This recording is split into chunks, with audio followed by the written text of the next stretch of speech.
We are in session, as they say. Hello, everyone. Thank you for coming out today after the snow flurries we had this past week.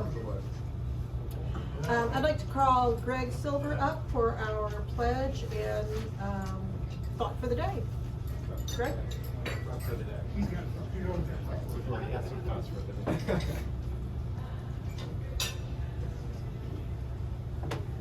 Oh, you're gonna say that? Okay. Well, I wanted to say that the thoughts for the day. Would you sit down just for a second, please? For just a moment for the thoughts of the day. Don't have to stand. Stand up for you. Please. So it's been a very busy week. There are a lot of things that have been going on. My cousin is running for mayor of Carmel. His name is Miles Nelson, and we'll see how he does. Been making a lot of calls when I'm not at meetings like this, and it's real tight over there. I went to, I'm going to give a special convocation here in a minute, but I went to two lectures, one that Graham was involved with, but I don't see Graham here yet, Graham Hunnicutt. Graham had a session where two of Butler students were given scholarships for the Eva Corps scholarship. We've talked about Eva Corps over the years.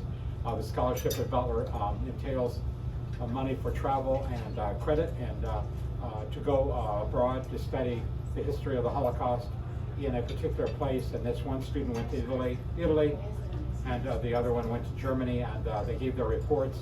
And what was important to me was that there was a room full of people talking about the Holocaust and about the fact that Jews and Christians and Muslims work together in many cases to save people's lives. Secondly, I went to a lecture at the Indiana State Museum. There's a new book by Ty Schlegel called Robert E. Lee and Me about his efforts as a brigadier general at West Point to take the names of these forts that were in racist names, like General Hood, and converting these names that you've heard about to heroes of the civil rights movement or people that fought for civil rights. He was personally responsible as a brigadier general at West Point to rename these forts and take the Robert E. Lee statutes down at the Defense Department, because in his book, Robert E. Lee is a traitor. That he was a traitor to this country and to the Union. The third little episode, which I'll lead out now to my invocation, is last night there was a famous reporter here in Indianapolis, Martin Fletcher from CNN, NBC News, and Martin Fletcher has written a book about his work in Israel during this terrible time, and his work over 30 years in Afghanistan and Somalia, etc. And Martin Fletcher's perspective is that this war in Israel and Hamas is going to go on a long time, and his life-saving, he has been in a lot of situations where he was nearly killed. Martin Fletcher is now on as a consultant. You'll see him on CNN. But the one thing he said about Gaza was that Gaza is 25 miles long. It has 300 miles of tunnels. It's 25 miles long, and it has 300 miles of underground tunnels that are controlled by Hamas. So Martin Fletcher, who's an authority on this terrible war, says it's going to be prolonged. The hostages may be killed. Anything could happen here, and it's very heart-rending to me as a Jewish person, not only what happened to those who were seeking peace and were murdered in those kibbutzes, but also what's happening to the Palestinian people. So don't count out the fact that Jews and Christians and those who are involved with good deeds are very upset about what's going on, and I'm afraid it's going to be a long time. So I recommend the book called Teachings from Martin Fletcher, who you will see again, I'm sure, on television today. He left for Tel Aviv after last night's session on his book. It's about people that didn't win, were second runners in a lot of situations, and what happened to them, and second place, and how second place can still be very important, whether it's soccer or whatever it is. So now I'm going to do a little prayer that I've often read about in times like this. It takes more than prayer, but here's a prayer. It's by Judy Chicago. Judy is a poet, and here it is. And we use this often at synagogue. And then all that has divided us will merge, and then compassion will be wedded to power, and then softness will come to the world that is harsh and unkind, and then both men and women will be gentle, and then both women and men will be strong, and then no person will be subject to another's will, and then all will be rich and free and spirit, and then the greed of some will give way to the needs of many, and then all will share equally in the earth's abundance, and then all will care for the sick and weak and the old, and then all will nourish the young, and then all will cherish life's creatures, and then all will live in harmony and with each other and the earth, and then then it will be called Eden once again. Amen. Thank you. Now we're going to the pledge. Yes, now we can stand. Thank you for sitting during that. I pledge allegiance to the flag of the United States of America and to the republic for which it stands, one nation under God, indivisible, with liberty and justice for all. Okay. Give me my notes back. Thanks. Right.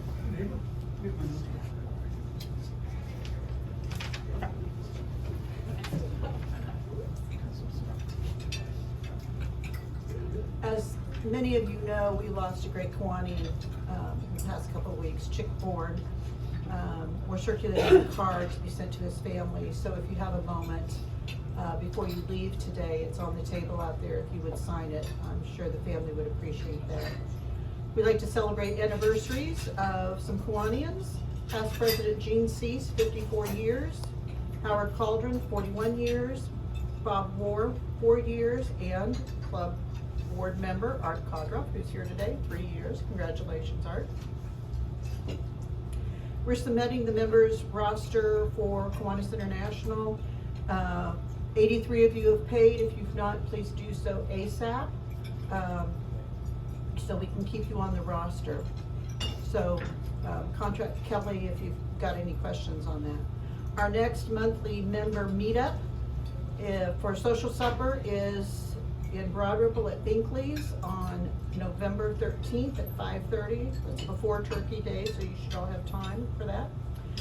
Let me know by Sunday if you can come or not, so that gives them time to make sure they have enough staff and they can configure the tables, etc. Just email or text me. So I would like to thank Nancy Ulrichs, Karen Burns, Roger Cummings, Mike Halstead, Laura Holloway, Jean Ann Kirby, Art Kodroff, Bob Lowry, and Trina Raudebush for joining me in reviewing 50 applicants for last week for grants. We had 50 applicants for 10 $5,000 grants, and we'll be announcing those names later in the year. On your tables are upcoming events as well as RSVP information on the website and in our newsletters, so take a look at the items that are on your table, please. Riley has invited us for a special screening of Racing to Respond at Gangbridge Fieldhouse on Monday, November 20th, about the pediatric mental health crisis. As you remember, just a few weeks ago, we had someone speak to us from their foundation. There's a reception at 5, documentary at 6, and panel discussion at 7. Do we need to RSVP anyone? Do we just touch base with you? Or? Actually, Riley has a link, and we'll make sure that everyone gets that. Okay, great, thank you. And then on November 30th, here at the Columbia Club, Indiana State Police Superintendent Doug Carter will be coming. He's a personal friend of mine, so I encourage that we have a lot of people. Chuck, you want to say something? Go.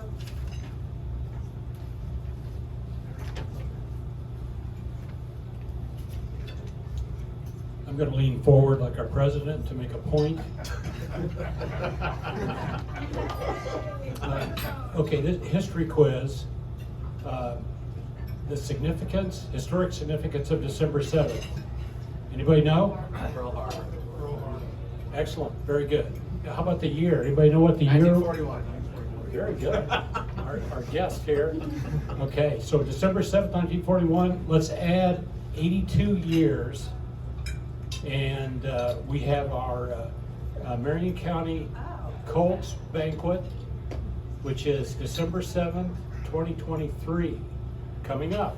So you're going to mark your calendars for that. And we'll be having that at the Colts Gridiron Hall out on 56th Street. And so, you know, that's a fabulous facility. If you haven't been there, catching like the president now, punching up my words like he likes to do. So we've got, we'll be presenting $5,000 in scholarships and honoring players and coaches. Individual tickets can be purchased at the website, $30. And you can also sponsor a table. A lot of you like to sponsor your alma mater, your high school. For $200 for that, you get a complimentary ticket and also your name mentioned, name or business mentioned in the program and also on the screen. So that is a good value. And I also want to especially thank Bill Du Bois. Bill, right there you are. And he is underwriting the costs of the awards again this year. So thank you, Bill. Thank you, Bill. Appreciate that very much. And also, Roger, I said I could eat with you. Weren't you at Pearl Harbor? Roger, comments? Oh, there you are. I've been there. No, Thank you, Mary. Good one. they won't let me out of the country. Thank you, Jeff. We've been doing this program with the Colts for many years, so I encourage everyone to buy a ticket or buy two and bring a friend. It's a very rewarding program. Roger and Laura, if you could come up for a moment about Key Club. Oh, sure.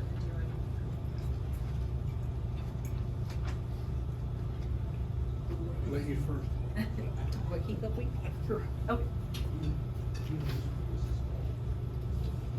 Do you guys know what the greatest week of the year is?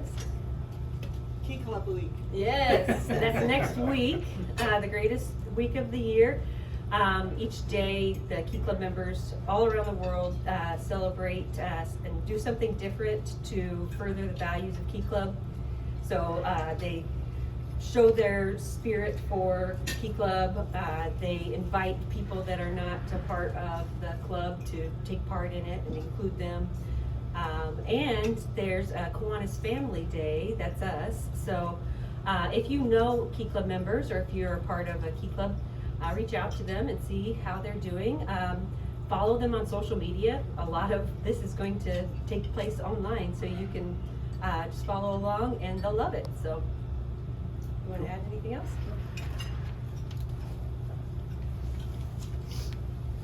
Thanks, Laura, our leader to Key Clubs.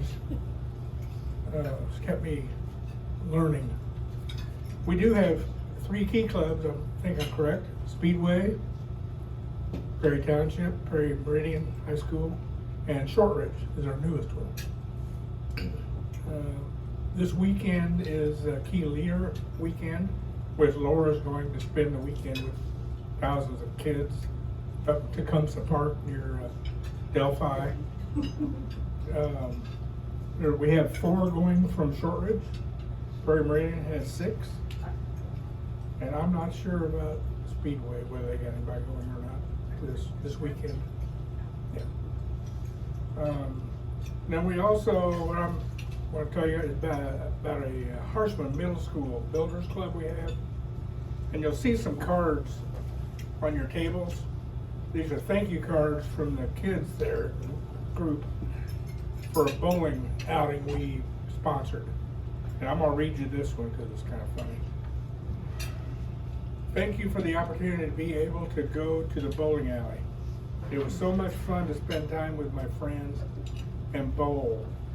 This really made my day and can't thank you guys enough. Thank you so much again, sincerely. Z. Mariah. Here's a couple pictures. So these are 6th and 7th graders, mostly 7th graders. So they are learning to lead. So thank you, that's all I have. Thank you. Thank you, Roger. Thank you, Laura. All right, so it is getting to be the season So we have sign-ups for the Salvation Army bell ringing, as we like to call ourselves, the Dingalings, on 3 Fridays in December at the Kroger at 71st and Binford. If you recall, we kind of have a challenge with Rotary on this, so please sign up to spend an hour ringing the bell and doing good work for our partner in helping children, which is the Salvation Army. We also have Radiothon this year, again, that we are sponsoring an hour of Radiothon, and we need some little elves to help us bell ring during Radiothon on December the 9th, which is a Saturday, and also to volunteer for the phone bank. So if you could let Kelly know if you can do any of those, we would appreciate it. Is it on the website? Yeah, we'll create some time slots for people to sign up. Bell ringing it will be just like last year. You'll sign up on a form, or we've got it printed out here today. You can already pick your spot today. Yeah, and unless you know, I don't know what hour we are sponsoring yet, to know when we might need people there to bell ring on that day, or to be at the phone bank to get donations in. Finally, I'd like to recognize past president and Civic Award recipient David Cease. Is he here today? There he is. Who was named an Indy PR legend by the Indianapolis Public Relations Society early this year. He's vice chairman of Cease, Gehrig and Associates, and has served on several community boards as a Sagamore for Wabash, Eagle Scout, and graduate of the Stanley K. Lacey Executive Leadership Series. So, there you go.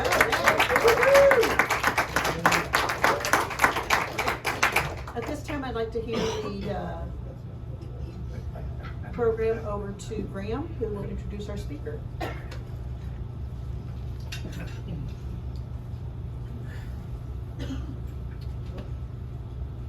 Kelly, dude. Kelly, bio. Is it up there?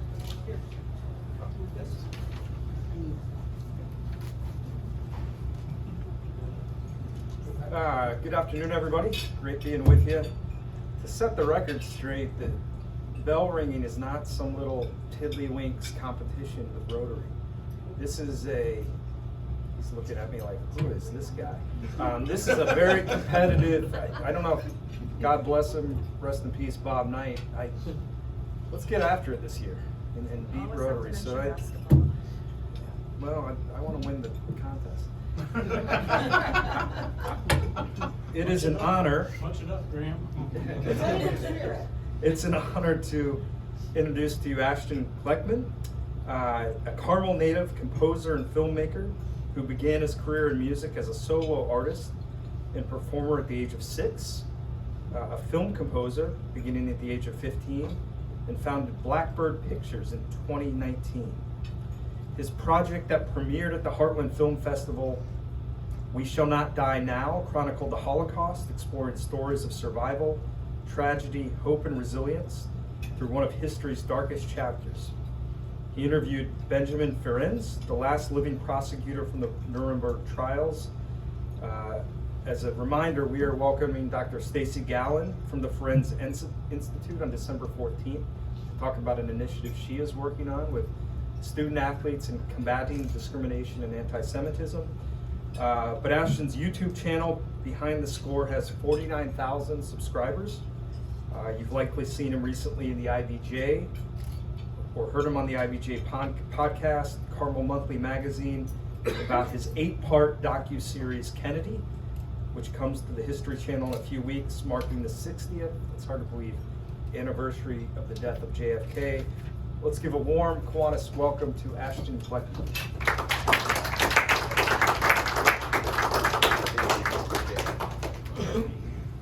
Hello everybody, it is a pleasure to be here. I walk by this beautiful building all the time on my way to the symphony, to the Indianapolis Symphony Orchestra, which we are so grateful to have. And I've always wondered what's in this building, and look how beautiful this is. Oh my gosh, wow.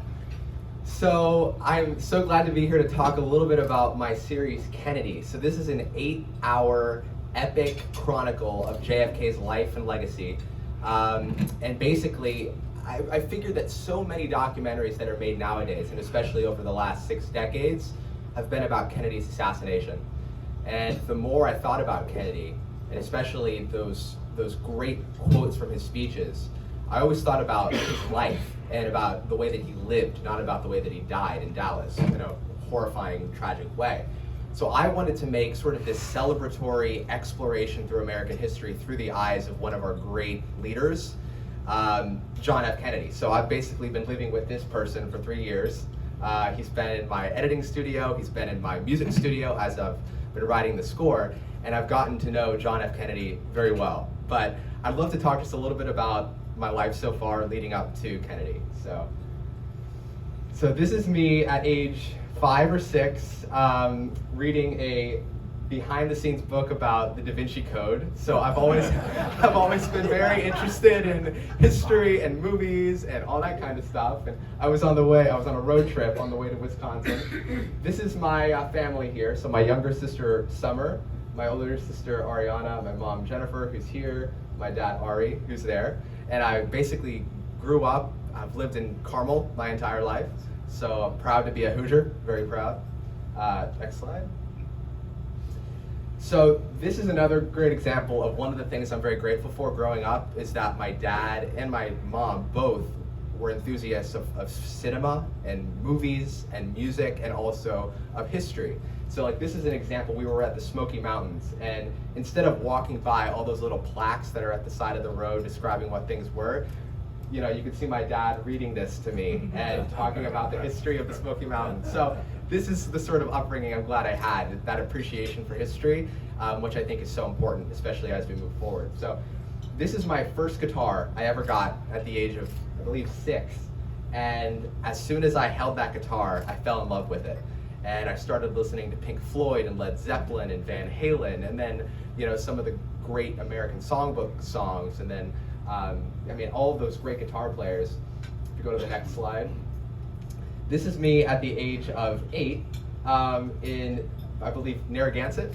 And I'm playing guitar on this little seaside wall, and there's some people hanging out, my grandmother. And so this is one of the things I did when I was very young. I would go out to these public places with my guitar and would basically play all the songs I was writing. So I think the first song I wrote, I was 6. And if I go back now and look at the lyrics, they don't really make any sense, but that's okay, because, you know, you're 6. So this is me in action. Here's another one. So this is me playing the electric guitar, and I'm playing at a show for one of my bands that I had. This is about age 10. So when I was 14, I had an existential moment in the movie theater. I was at the movie theater in 2014 to see this film, The Imitation Game, which is all about the life of Alan Turing. And as the film came to a close, I realized I was crying. And I said, why am I so emotional? And I went on my phone and I pulled up the soundtrack for the film that had been composed by this French composer, Alexandre Desplat. And as soon as I played the music from that, I realized this is exactly what I want to do with my life. I want to write music for movies. Because if we think about the best movies in history, whether it's you know, Lawrence of Arabia, whether it's Gladiator, all these great epic films, without the music, you miss the integral missing piece of the puzzle. The music is what creates the subtext, it's what creates the environment, it helps to supply the character and the emotion. And so these 3 films that all came out in 2014 inspired me, in essence, to move from rock and roll and playing, you know, in bands and all of that, to composition and writing for orchestra and all that. So Interstellar, Theory of Everything. Here's a great example of why film scoring is such an amazing job. You're with an orchestra. So this is, for example, this is Thomas Newman, who did the music for American Beauty, and he's sitting here in Abbey Road, Studio 1, which is a great scoring hall in London, in front of a massive orchestra. And so instead of having 4 colors like you do in a band, you have 80 colors and entire sections, and it's an amazing job. Next photo. This is Hans Zimmer, who's one of my composing heroes, and this is him working on the score to a film in his studio. And often, you know, when I'm writing the music for films, it is an isolation kind of experience. You're sitting in a studio, a dark room, you have the movie playing on a screen without any music on it, and you then need to basically create the music from scratch and decide what instruments you want to use, whether you're using a string section, a brass section, and that's part of the magic of it, is that it's you in a room with technology and then the music that's in your brain. So So as I continued the process of working towards becoming a film composer, I started a YouTube channel where I started basically analyzing film scores that I loved. And over time, I began to get more and more subscribers to the channel. And now I think it's a little bit over 45,000. And the videos are often an hour long, and it includes me recreating entire sections of music from the movies and describing what the composer was doing in the score. So that's me working on one of those for the film Atonement. This is me down in my bat cave, and so I'm messing with synthesizers and sounds and programming, and it's one of the things I love doing. And all the while, I was also really a passionate admirer of film and movies. So this is me directing a short film. I believe I was about 14 here, and I'm out in the middle of this field. There's a small crew behind me, but it was really just short films for fun. While other kids were going around playing with their friends, I was this sort of nerdy, strange person in the middle of the forest making a short film. So this is probably around age 13, 14. Now here is my studio downstairs in my basement. So this is basically where I was scoring films. This is when I was 16, so I was at Carmel High School, and I would come home every single day, immediately go in the basement, and I wouldn't come out until 2 or 3 in the morning. And I would go to school, and all my homework would not be done, but I would have an entire cue done for the documentary that I was scoring, which was amazing. This, I was scoring a Holocaust documentary called Hidden, about the hidden children of the Holocaust. And this is usually how it is. I get the film without any music, I have it on this screen, and then I have my keyboard here, and I'm basically creating all the sounds and putting the music together here in this kind of atmosphere. Now, I'm over to the right-hand side. This is me in Austria in 2018, doing a conducting masterclass. And one of the things I love doing is traveling and meeting other composers and creatives from all around the world. So I raised enough money and went over to Austria to do this. And I took classes with John Lunn, who did the music for the series Downton Abbey. And I also took a masterclass from the orchestrator of Harry Potter, Conrad Pope, who works with John Williams. So I love that experience of learning from people that are really legends in their own right in these fields. So this is with some of the players who play in Vienna and that surrounding area. This is me with a synthesizer, a Moog synthesizer, and the great part about a synthesizer is that you create sounds from nothing. You literally have an oscillator, and then you use all of these signal paths. It's almost like science mixed with art and music. So a lot of the great bands of the 70s and 80s, like Pink Floyd, were revolutionizing the use of synthesizers, and this is me sort of experimenting with that. So in 2018, I had been working in film scoring for a while. I had gone out to LA. Hans Zimmer, the great composer who really is still one of my heroes, came across my music, and I went out to meet him and worked for his company for a while. And at this point, I was 18 at the time, and I came back home to Indianapolis, and I decided I wanted to pursue documentary filmmaking because I've always loved history and I've always loved movies. And the natural combination of the two is documentaries. So the first film that I went out to make was We Shall Not Die Now, which is basically a 2-hour chronicle of the Holocaust. And I wanted to make something that was accessible, especially for younger people who weren't familiar with the linear story of the Holocaust. They might have heard Auschwitz, they might have heard Bergen-Belsen, but they didn't necessarily know how the Holocaust evolved. So this is me meeting with Eva Kor before she passed away in 2019. I was 18 here, and I just turned 19 when I started filming the documentary. So here is the poster for We Shall Not Die Now. So here's just a few pictures from the production of the film. So a few people that are here. This is Cantor Moshe Taube. He was one of the Schindler's List survivors. And he's actually depicted in the film Schindler's List, and I went out to meet him in Pittsburgh. And my dad was there with me, and we had a great experience doing that. That's Benjamin Lesser. He's a survivor of Auschwitz. Over here is Frank Grunwald, who's off the screen, but he was one of my dear friends. He passed away a couple months ago, but he was a remarkable human being and lost his mother and older brother at Auschwitz. This is Jack Bataille, who survived 6 concentration camps, and an astounding person. I remember he was 98 years old, and when we were going out to lunch, he climbed in the back of the car and was moving around and running around like a 20-year-old, and this guy survived 6 concentration camps. and a death march. So talk about remarkable human being, this guy. This is Dr. Michael Berenbaum, one of the world premier scholars of the Holocaust that I got to know and interviewed him for the film. These are 3 of the extermination camp sites that I visited. I made the decision I want to go film at the camps, but I want to do it alone because I want it to be a personal experience. So I basically rented a camera, flew to Poland, found my way around the country, and went to all of the Nazi extermination sites, which include Auschwitz, Sobibor, Helmno, Belzec, and so all of the camps, all of the cities, such as Warsaw and Krakow. So this is one of the sites that I visited. This is called Helmno, which is one of the extermination camps in Poland that's not really known about. This was the first camp that was built to kill Jews systematically. And this is located about an hour outside of the Polish city of Łódź, and they used gas vans at this camp. And this is one camp that I will never forget. It was one of the most haunting experiences of my life because basically I retraced where the gas vans would pick up victims around this church. And I retraced the path all the way to the forest where the burial sites were and the cremation pits were, and basically walked the entire way for 4 miles from where those vans used to traverse. So it was an incredibly harrowing experience. And so,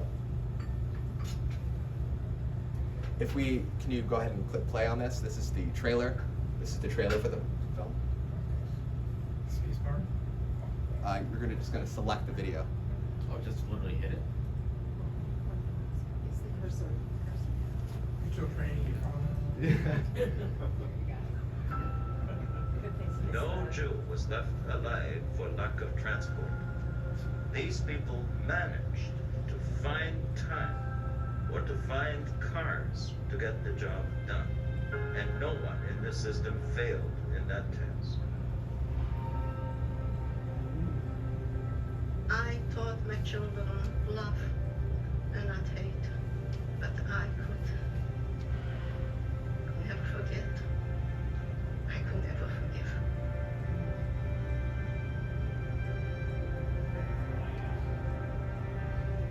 This is the place of nature that the Holocaust represents as the most extreme form of the city of man and its radical destructiveness. This is the jacket before you went to the gas chambers. We must now work to teach people of the importance of human equality. It's a plea set on the ashes of millions. Never give up. Always have hope.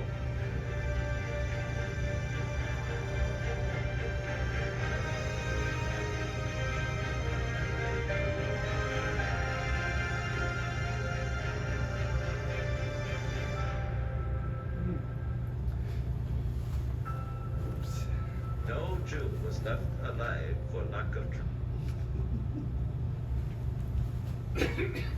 So the film also includes a few clips from the legendary documentary Shoah by Claude Lanzmann. So that's where you saw a few of those segments in that trailer. This is my second film, a nice, small, intimate documentary. It was a much lighter film, and I did it during COVID. I went out to a small town in the middle of Appalachia, one of the poorest towns in the country, but one of the richest towns in the country in terms of the human spirit of these people, who are incredibly remarkable human beings, and they basically took me in for weeks, and I spent time with them and made a film about their community. So this is me in the middle of Beattyville, Kentucky. That's me with the mayor filming around the town. That's me with a few kids from the high school that's there. And basically, it was a project where I just got to immerse myself in nature and this different way of life of these people that didn't go to the movies, they didn't go out, they basically spent time in nature. And they had a whole new perspective on life that I really appreciated. Okay, so now we get to John F. Kennedy. So, born 1917 and was assassinated in 1963. So, he lived a life that was only 46 years, but the amount of things that this man saw in his life, from serving in the Second World War and becoming a war hero, from being at the Potsdam Conference as a reporter, to becoming a congressman, a senator, spending 14 years in the Congress before becoming president. And the amount of things he saw and the amount of things he did, I realized our country was in this moment.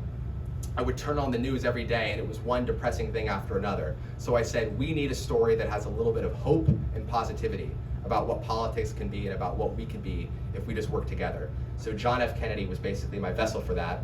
And I knew it was going to be a big series. So I said, let's not make a 2-episode thing. Let's not make a 3-episode thing. Let's go for a full documentary chronicle of John F. Kennedy's life. So here is just a few of the interviews. I did around 80 interviews around the country. This is a group of Bay of Pigs veterans that I interviewed in Miami. This is me at the University of Virginia interviewing Larry Sabato. This is me at the JFK Library looking at one of the original speech manuscripts from his civil rights address, June 11th, 1963. This is me interviewing a Cold War historian at Harvard University in the courtyard right outside the university. That's me interviewing Anthony Shriver in Miami. That's me with Gillian Sorensen, the wife of Ted Sorensen, JFK's legendary speechwriter. This is me with a freedom writer who was actually there on the ground during the freedom rides. And then this is Marty Sherwin, who wrote the book American Prometheus that Oppenheimer, the film, was actually based on. And I interviewed him a few months before he passed away. But each of these people, I basically wanted to show the story of JFK through a wide range of perspectives. So not just the historians, but also politicians that were inspired by him, Kennedy family members, Bay of Pigs veterans. So I wanted to give a large perspective on it. So there's him in the early 1940s when he went into the Navy. That's him when he starts running for Congress in 1946. So you can see just how young he is. And he came back from the war very skinny, very malnourished, but went to the streets, put on a back brace, and started canvassing the neighborhoods of Boston. This is him in 1958. 1 year before you met him. So this is him when he's running for Senate re-election in 1958. This is him during the Cuban Missile Crisis, the moment where we came closer to nuclear annihilation than ever before in history. And if I have one final conclusion about the missile crisis, is that if you aren't scared of what happened, you should be, because the closeness that we came to destruction is very close, and we were very lucky we had John F. Kennedy as our president at the time. So this is him and Bobby. This is us interviewing Conan O'Brien. So this is my crew of 2 people, cinematographer Alex, production assistant and producer Andre, and we interviewed Conan at his studio in Hollywood. This is just a few behind the scenes pictures of the process of editing. So there was 170 hours of footage that I captured. And so you begin to talk about making a show with that. It easily could have been 14 hours, and as a matter of fact, my first cut of the show was 14 hours. And I called up Ken Burns and I said, no, I didn't. But but in my mind, I said, Ken, how do you get away with making these 19-hour documentaries? And he said, because I'm Ken Burns, yo. But I decided, you know what, if we're gonna make a show about JFK, I want people to see it, and I want young people to see it, so we've gotta compact it a little bit. So I made it 8 episodes, 8 basically hours. And this is me in my editing room. That's me. Over here, he's cut out, but Peter Coyote narrates the series. And this is me recording with him. So here is the trailer.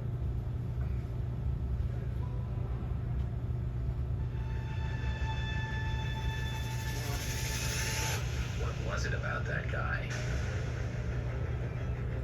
He was incredibly charming, intellectual, progressive. They would occasionally come running into the Oval Office. Political situation was deteriorating. Joe Jr. is the shining star of the family. Jack was an afterthought. His father had money, but money doesn't always win campaigns. He went to any event that would have Boy Scouts and ice cream socials. He worked harder than his opponents did. Well, I'm good you're glad it's over, Aunt Lauren. I am, Jack. When he walked into the Oval Office, he had a lot to learn. He was the future. He was next.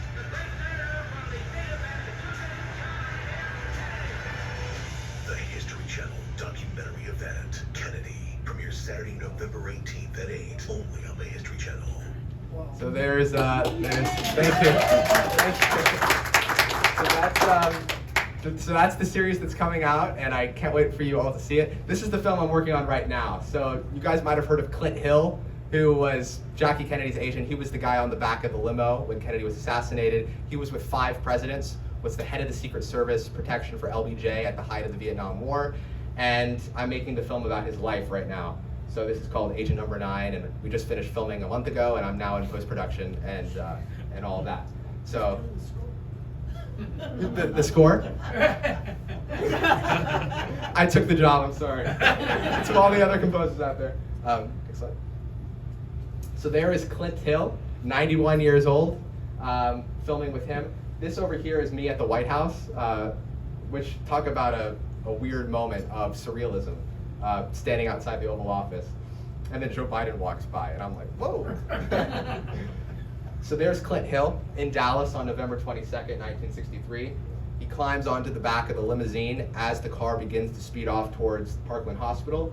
Jackie Kennedy is on the back of the car trying to retrieve a piece of skull fragment that had blown out from his head. And she does get that fragment, but he pushes her back into the seat because he knows the car is about to speed up. So he helps save her life by pushing her back in that car and covers her and the president all the way until the arrival at Parkland. So incredibly harrowing story. And incredible bravery on behalf of Clint Hill. There he is during the LBJ years.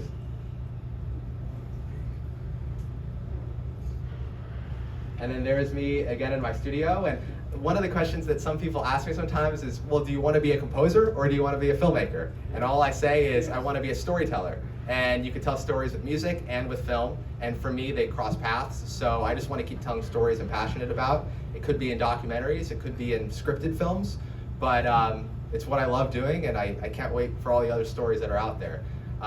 So that is, here's just a couple of quotes that I really love. So this is from Spike Jonze, the filmmaker who did Being John Malkovich. He says, doing a documentary is about discovering, being open, and following curiosity, which is a key for why I love film, because it explores the mystery of human nature. And then this is a quote from Hans Zimmer. He says, I've spent my entire life trying to make things simpler because I find ultimately that complicated doesn't reach the heart.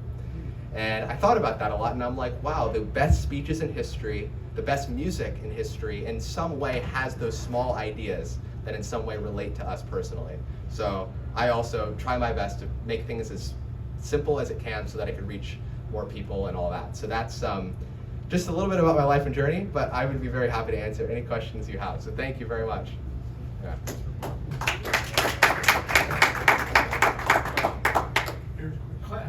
We talked, I know. Yes. Clint Hill. Yeah. Clint Hill's been talking recently about some new things he remembers. Yeah. Can you comment on that? And did you go to Havana to see any of the memorabilia in that hotel? You were there also? You might comment about that. You mean in Dallas, where the assassination? No, in Havana. Okay. There are letters between Castro and JFK. Yes. Trying to resolve that, and they're actually inside of some kind of a gunnery where they thought they were going to be protected from nuclear waste.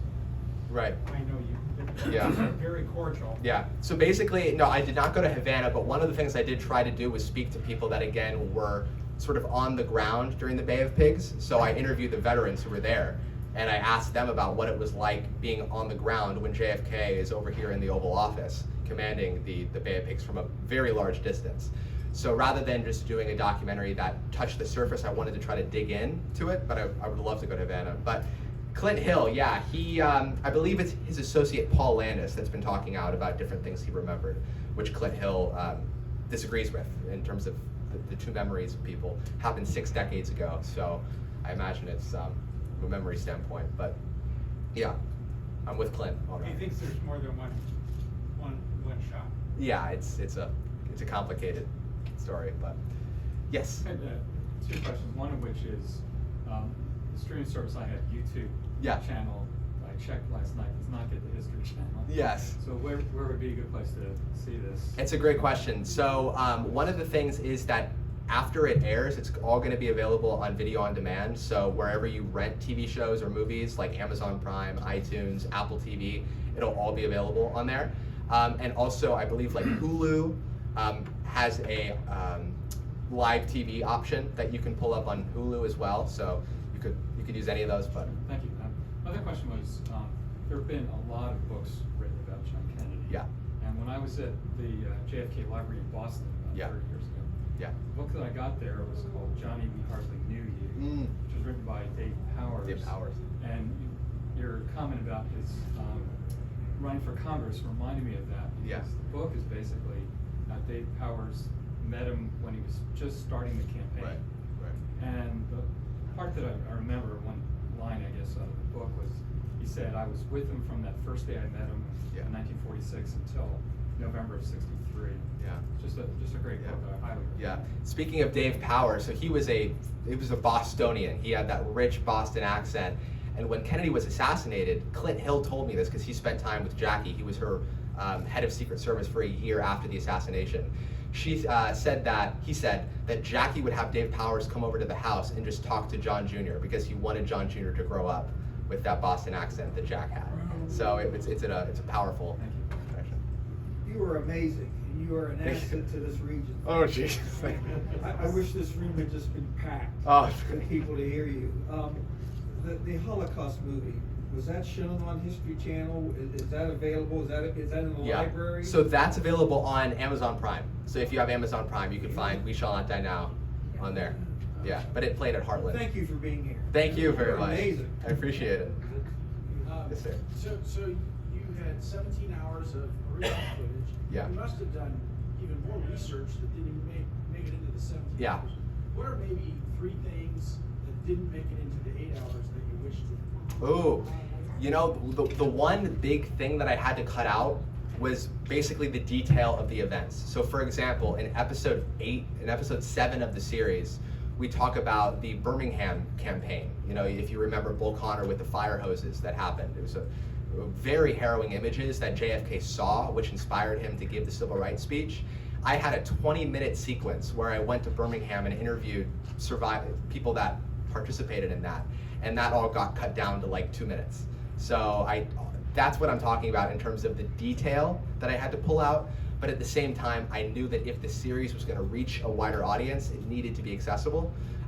So the original cut being 14 hours, and then the final cut being 8 episodes. I'm still very proud of it, but I will say there's a whole other version of the documentary out there somewhere that maybe one day that footage will be seen. Echo David's point, tremendous success. Congratulations. Thank you. So Eva, of course, son Alex is my best friend. Oh. So I really appreciate what you've done there. One of the major concerns Alex and I have, and I'm sure you know this, but your generation knows very little about the Holocaust based on studies that have come up. So 2-part question. Equally, the Kennedy, how can you market this to your generation? Because like my kids watch stuff on different platforms. Your strategy there, and then I'm also curious about the interview process. Getting interviews, if you do a book or a documentary, can be so hard. You had some credibility going in, but Kennedy also was a controversial figure in that some people didn't want to talk to you, I'm sure. So, sorry, long-winded 2 questions. How you're going to market that to a younger generation, and talk me through your interview process for the film. So one of the reasons I decided to go into documentary was because I love reading these 1,000-page biographies, but I realized most people aren't interested in doing that. Like I read the Andrew Roberts 1,200-page Winston Churchill thing, but I realized if young people are going to see history, they need it to be entertaining and visually exciting. So for JFK specifically, it was an exciting project because there's thousands upon thousands of images and footage from that period, some of it being in color. So it was an exciting subject because I basically got to go into the archive and find all of these amazing visual assets that could help tell the story.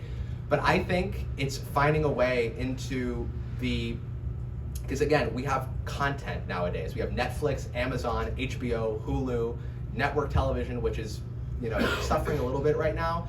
But I think that the trick is to find a way into those areas where the kids, my generation, are watching. For example, streaming platforms like Netflix. There's a lot of true crime murder documentaries, but part of my job, I feel, is to try to see if I can bring in some history or some other things that, for me, are important in the world we live in now. I mean, because we have enough murder without documentaries. So. Graham raises an I'm sorry. When you use the word score, are you talking about the notes of the music or the words or both? Like all of the music, basically. So the final music that ends up in that series as you're watching the show, the score is basically what you're hearing, the music. So for Kennedy, for example, me and 2 other composers wrote a little over 10 hours of music. So a lot of it didn't actually end up in the show, but that's all music that plays alongside the series as you're watching it, the score. Graham raises a really interesting question about education. You're seeing that right now. Yeah. Our universities, our high schools, are they really educating about history? So it seems like your fantastic work could be appropriate for every university. And based on what you're saying, you also raise a remarkable point. There's a lot of people out there that say, oh, another Holocaust documentary. Oh, another World War II documentary. Well, as soon as you have events going on in the world that aren't echoing what happened 80 years ago, then you might want to consider bringing that argument. But again, the reason why we look back at history and study history is because history echoes and rhymes throughout history. And the only way of truly understanding where we are and where we're going is by looking back at what happened. So that's the reason why, for example, the Holocaust, we continue looking back at that event in the form of film and documentary and books, because there's still a lot to learn from it. Especially when you look at the rise of anti-Semitism around the world over the last few months. But really over the last few years, especially. So, yeah, it's really relevant. Can I ask 2 things to clarify for the crowd? So first of all, that gentleman asked a great question about writing score, but obviously most of these folks are not composers. If you sit in your office all day long for 8 to 10 hours, what do you consider to be a good day? Meaning, how many minutes of score can you write in one full day? About 4 minutes, 3 or 4 minutes. 3 or 4 minutes. So just imagine. Music. So for people that don't do that, that's Yeah. important. And this gentleman here asked a great question. Can you talk more about how you went about setting up interviews? Oh. How did some kid from Carmel do all this? How well, do you do it? One of the things is I didn't try to use age as sort of like a tool. I didn't try to reach out and say, oh, please, I'm just a 20-year-old filmmaker and I'm making a film about JFK. I said, look, I'm trying to make this film about JFK and I've read your book and it's a remarkable book and I'd love to speak with you if you have a few hours. And normally and the interesting part of this was during the early stages of COVID. So all of these people that were college professors were off from their normal day-to-day routine. So I would basically show up and we'd spend a few hours together and then I'd be off. And but the way that I did it was just putting on the PR hat and reaching out via email or cold calling. There was a lot of cold calling involved. And if you aren't comfortable with putting yourself in uncomfortable positions like that, then film is a really rough industry. Yeah, yes sir. Did history approach you with your project, or did you approach history? So me and Radical Media, who are my production partners in New York City, we went out and pitched it all over LA. We went to Netflix, we went to HBO, and we went to History, and I really connected with History because all of their executives there actually cared about history a lot and had a lot of great ideas in terms of how to, which again, there's a lot of potentially entertainment executives that are like, okay, great, another Kennedy documentary, let's get it done. But these people actually wanted to make it really good, and so I worked with them very closely, and so History became a great partner on this. And of course, I have everything to give to them in terms of getting it to a worldwide audience that hopefully it's now going to have. Yeah, yes sir. Again, thank you for being here. Thank you. We're looking forward to seeing this film. We do have a History Channel, so party. That's how we need to do it. We need to have little screening parties. We'll have a party. It's one of our social events. We'll do this. We're a social event. Yes, yes. My real question is, since you're not quite 21, I'm 23 now. Turned 23. So you can play in bars if I need a keyboard player to fill in. Theoretically, if you pay me enough. No. It looks incredible. Can't wait to see your film. Thanks so much. Ashton, thank you so Thank you. much. So it'll be airing on November 18th through 20th at 8 p.m. Eastern. So I'd love for you guys to join in and let me know what you think. But thank you guys. Every week after that? Every night for those 3 days. So basically, it'll be 3 hours the first night, 3 hours the second night, 2 hours the last night. Okay. Yeah. All right. Thank you.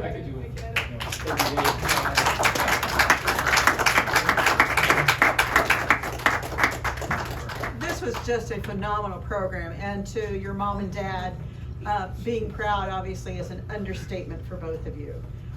Ashton, you are just an incredible young man with a great spirit and talent, so thank you so much. We are going to donate to 100 Black Men in your honor. They provide mentoring, education, and leadership development to local youth through the motto, "What they see is what they'll be." And so that will be in your name, in honor of you.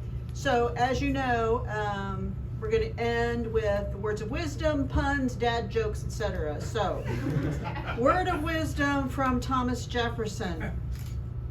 My reading of history convinces me that most bad government results from too much government. All right, and a dad joke. What did the ocean say to the shore? Nothing, it just waved. And with that, we are adjourned.